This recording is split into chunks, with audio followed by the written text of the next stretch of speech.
Boa tarde a todos os servidores que estão aqui em greve desde o dia 11 de fevereiro e que estão aqui mobilizados para a nossa audiência pública. Sejam bem-vindos e bem-vindas a essa casa. Nós apresentamos o requerimento para a realização da audiência pública tão logo recebi a visita das lideranças do movimento que nos explicaram os motivos pelos quais a greve foi deflagrada, bem como a necessidade da Assembleia Legislativa se posicionar num debate tão importante. Além da audiência pública, nós também aprovamos nessa comissão requerimentos para a tomada de providências em relação à pauta de reivindicações e à luta que vocês fazem. E, primeiro, presidente, eu quero manifestar o meu protesto e quero reivindicar que a nossa comissão aprove uma moção de repúdio pela ausência do secretário de Estado da Fazenda e pela ausência do presidente da Junta Comercial do Estado de Minas Gerais. A audiência pública, e eu já participei de muitas, trazendo uma pauta de luta, de greve, de reivindicação, de mobilização. Quando a nossa agenda chega a essa casa, nós esperamos dela um processo sério de mediação, de interlocução e de diálogo.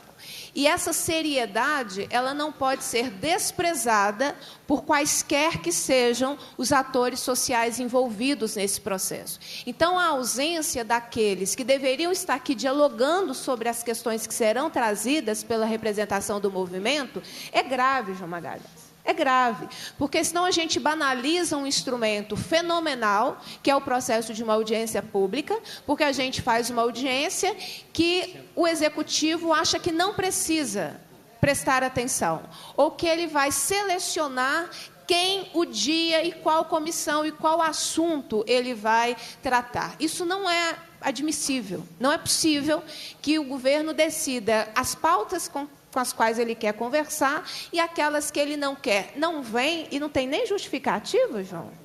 Nem justificativa a uma atuação de uma comissão da importância da administração pública. Então, eu queria que os deputados analisassem a possibilidade dessa moção de repúdio, de protesto. Vivi uma situação semelhante numa pauta relacionada à CEMIG, que a empresa daquele tamanho, com tantas assessorias, com tantas diretorias, não conseguiu designar um representante para sequer fazer a escuta daquilo que estaria sendo tratado na audiência pública que aconteceu na última sexta-feira. Então, trago a mesma reivindicação, que seja feita por parte da nossa comissão um protesto pela ausência, um repúdio, vamos ver o que o regimento nos permite, mas é preciso repudiar a ausência da presença dos representantes tanto da Fazenda quanto da Junta Comercial de Minas Gerais. No mais, a ausência pode nos dar uma sensação de frustração. Então, eu quero dizer aos servidores da Junta Comercial que estão aqui, não sintam esse sentimento. Façamos dessa tarde um momento pedagógico, para que todo o Estado de Minas Gerais entenda a importância da Junta Comercial para o Estado, a importância dos seus servidores, a importância da mobilização e o que levou a categoria a iniciar uma greve. Porque é muito grave. Elas conversaram comigo, me explicaram. É muito grave, porque você teve, inclusive, um recuo, uma retirada de direito em relação ao que você já viu avançado o ano passado. Então, façamos essa tarde um momento pedagógico para explicar à casa, aos deputados, para explicar para a imprensa presente, para explicar para a população que nos assiste através dos canais da Assembleia Legislativa a importância da Junta, a importância dos seus servidores e por que esse processo de não diálogo ele é tão nefasto. Tanto eu quanto o sargento Rodrigues somos originários de categorias que prescindem o diálogo, que prescindem a negociação coletiva. Então, não é possível que nós tenhamos uma posição de governo, seja ele qual for, em que esfera for, em que secretaria for, que decida não negociar.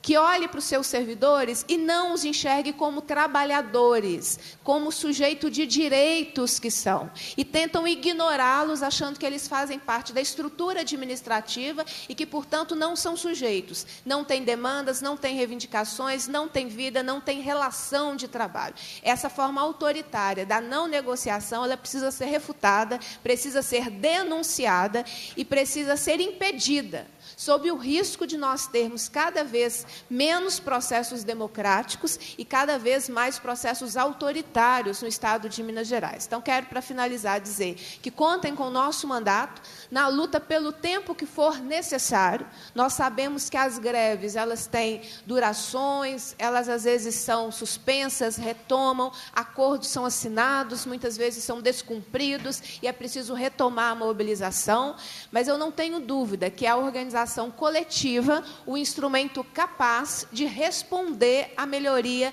da nossa condição de servidores públicos. A gente está vivendo um momento da pregação da não política. A gente vive um momento da pregação de que tudo que é coletivo é ruim, que o mérito é que te faz ascender. Mentira! Mérito não muda a nossa vida de trabalho.